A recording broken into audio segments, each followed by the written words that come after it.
been 5 years since I started my first homebrew campaign as a game master, and over the last 5 years, I've learned a lot about running games, and while I feel like I started pretty strong, there's always room for improvement. So I went back and watched some of my old GM diaries. You can see me reacting to them, and reflected on things that I definitely wish I'd done a little differently.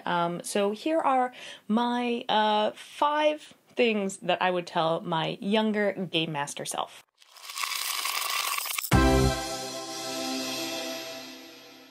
So I'm sure this video is going to be most helpful for people who are just starting out as a game master or dungeon master, but I'm sure even seasoned dungeon and game masters, there's always new stuff that we can learn, so hopefully you can learn from my mistakes. Learn from my mistakes! But before we get into the tips, if you're new here, hi, I'm Dawn, and this is Roll for Initiative.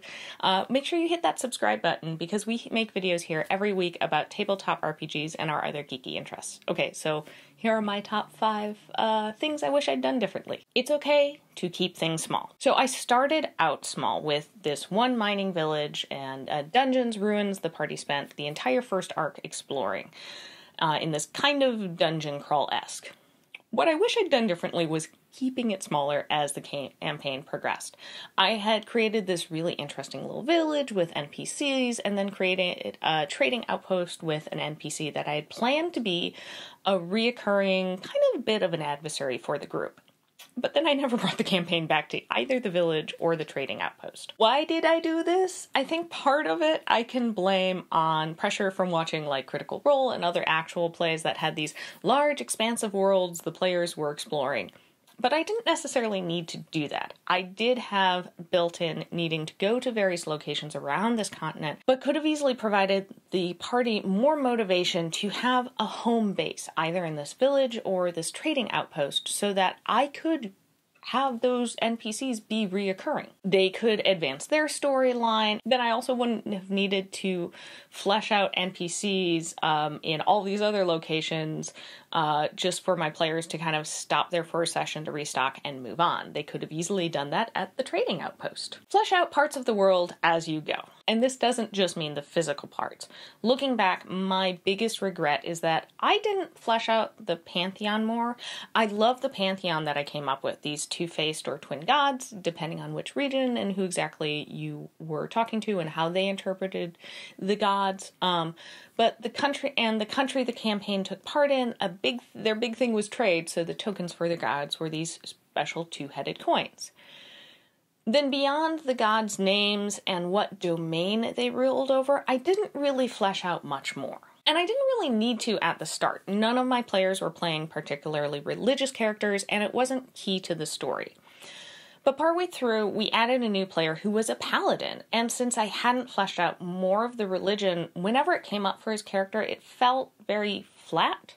And looking back, I wish I'd taken the time either when he joined or sometime sooner in the campaign to have fleshed out like some of the traditions, rituals, sayings, just fleshed out the kind of how the religion worked more. This is something I could have easily also done with my player to have made him part of the world, to make it feel just more real. And then I could have also found some ways to bring up some of the other gods organically in the game, so there wasn't just this thing that I had created but then never fleshed out.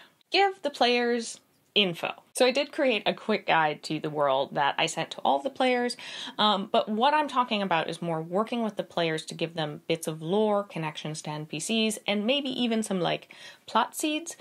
This way, I wasn't always the one doing lore dumps, and when they needed help, a player could bring up an NPC rather than me having them roll history or perception and telling them about this NPC. This is something I wish I'd done a lot more from the start, but it's something that I very easily could have done between sessions, like pass along some info that I think might come up in a future arc, or work with a player on an NPC in the next town that they're headed to. Just finding more ways to kind of give that information to my players for them to bring it up with the rest of the party rather than me just kind of narrating everything. Before we get too much further, I want to thank all of our patrons, especially Sean. If you want to support our channel, you can head on over to patreon.com/rollforinitiative and check out the perks of being a patron.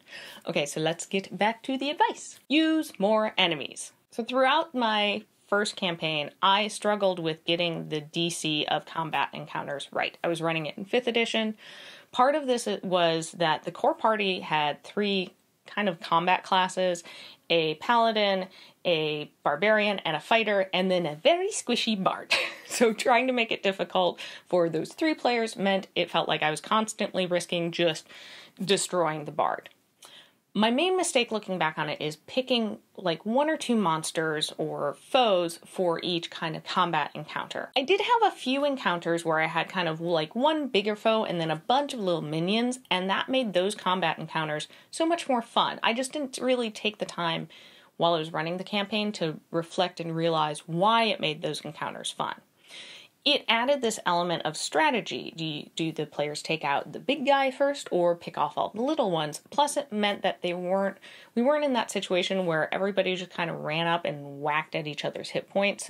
They were forced to move around a little bit to close into melee. Also, using multiple kinds of enemies allows for maybe some that are going to be easier to handle with melee and straight up combat, and maybe some that you might need to approach with spellcasting or a different a ranged attack or something that's a little bit of a different strategy. And while initially I think I veered away from these because it seemed intimidating to keep track of too many enemies, there are plenty of ways to make this easier to handle groups of enemies, and I think that extra work would have totally ended up being worth it. It's okay to have a GM NPC. One thing I really missed while running my game was being a player. And looking back, I could have easily incorporated a GM NPC, so a character that I got to play that was part of the party, at least for like 1 story arc. You actually see it quite a bit in a lot of actual plays, and I'm not really sure why it didn't occur to me. I could still be running things, but have an NPC that got to fight and got to roleplay with the group. Maybe this is an NPC that is acting as a guide that they hired for help, isn't going to be really driving a lot of things, also provides a great opportunity for some lore dumps. They aren't necessarily going to be driving the group, but it can help additionally fill in maybe some gaps in the party. Like, we didn't really have anybody that was very stealthy or great at infiltration, so I could have introduced a character that had those abilities if my players were in a situation where I thought, hey, this would actually be very helpful if we had somebody in the group who could do this. I did have a number of NPCs that were there for a session or 2, but then they went away, so there wasn't that kind of, it felt like it was kind of my character. It was just like, oh, it's one of the many characters I get to play. So those are the things I would tell my younger self. If you're a game master just starting out, or even a seasoned game master, I hope you've been able to learn from my mistakes. What are the things that you wish you could go back and tell your younger self? Let's chat about them down in the comments below. Let's, make our lives easier and help each other out. All right, until next time, I'm Dawn, and this is Roll for Initiative. Bye!